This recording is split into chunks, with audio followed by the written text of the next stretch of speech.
Welcome back to the Sports Source. This segment of our program brought to you by Southeast Termite and Pest Control. When the temperature drops, lots of critters will be looking for a place to stay. That means your home looks pretty good. Crawl space, basement, attic. Call the Southeast Termite and Pest Control Wildlife Division. If you find a winged or four-legged creature where you don't want it, they catch and remove them. Southeast Termite and Pest Control been doing it since 1971 right here in East Tennessee. Family owned, locally owned. Give them a call. It's who I use. All right. Guys, right now the hot name amongst Vol fans out there is Hugh Freeze, the former Ole Miss coach who's now at Liberty. Has a big offense and had some success at Ole Miss before leaving them in a 2-year bowl ban with other types of recruiting restrictions. Cloud of an off-field scandal as well. Now, I don't think Jeremy Pruitt's going to be fired this year regardless of how he finishes. We've talked about this. I think he survives the year. But your thoughts on Hugh Freeze being the guy that everybody wants, most people want. Vince, I'll start with you. Thoughts on Hugh Freeze?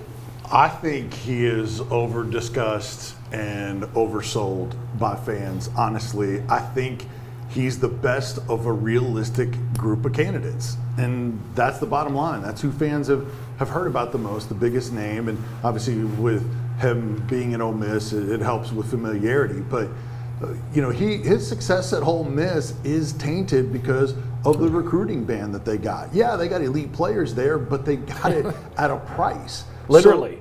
At a price. Absolutely. I think he is not, he had some bad losses as well during his tenure. It's not like he had that program so sustained that they were continuing to have success even beyond him. So I think, look, if there were more realistic names like Bob Stoops or Urban Meyer that you thought were talking about coming back, and Tennessee could throw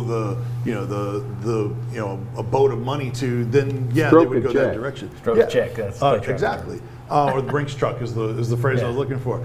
Then it would be a different story. But I think he has not had sustained success clean to where that should be your absolute that you're going to suddenly win with him. Here were his records at Ole Miss: 7-6, 8-5, 9-4, 10-3, 5-7.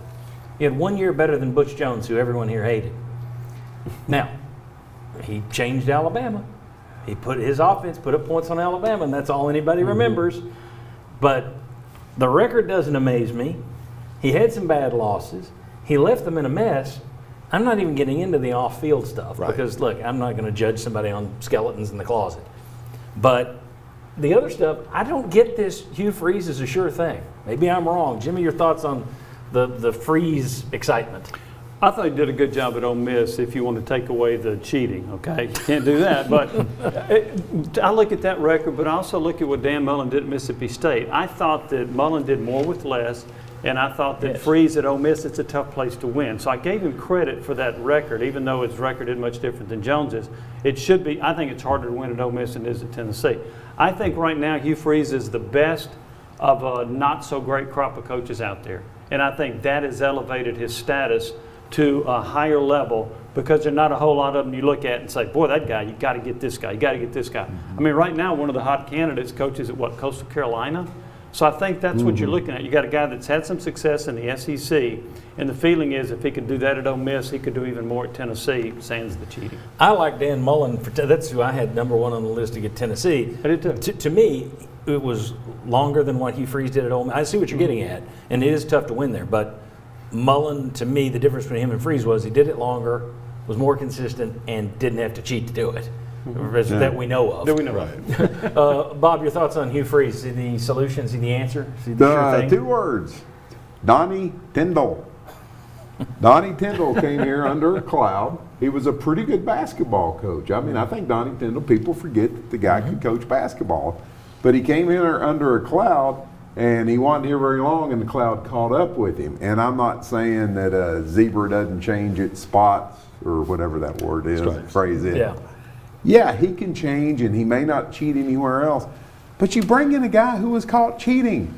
And I just think that overrides everything else. He was caught cheating. His success, and I'm like you, did a good job. But if you take out the players that he cheated with, that you know he cheated with, how good of a job does he do? How many guys that instead of $20,000 was he getting for, okay, here's $750? You know, so no, I don't go. In Hugh terms Freeze. of Zebra changing his stripes, we'll be talking about Bruce Pearl a little later in the show. Yeah. back in the news. But the Hugh Freeze thing, I mean, it's one thing if you cheat and you survive it, and it doesn't tear the program down. That's not what happened.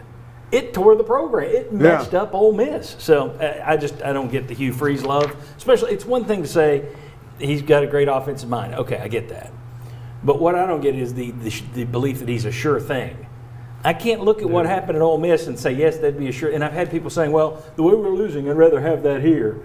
No, you wouldn't. As soon as he leaves you in a 2-year bowl ban with recruiting restrictions, no one's saying, well, at least we went 9-4 last year. Not a one of you would be saying that. The sure things out there you can count on one hand. It may not need all the fingers. Chip Kelly was supposed to be a sure thing at UCLA. How's that worked out? Yeah. Jim Harbaugh at Michigan. Right. Yeah. Basically, you got Saban, you Which got I Meyer. did think Jim Harbaugh was the surest of sure things. Saban and Meyer, that's about all I would trust as a sure thing at this point. All right, when we come back, let's talk about the Tennessee quarterback situation. Will Harrison Bailey get the start against Florida? Come on back.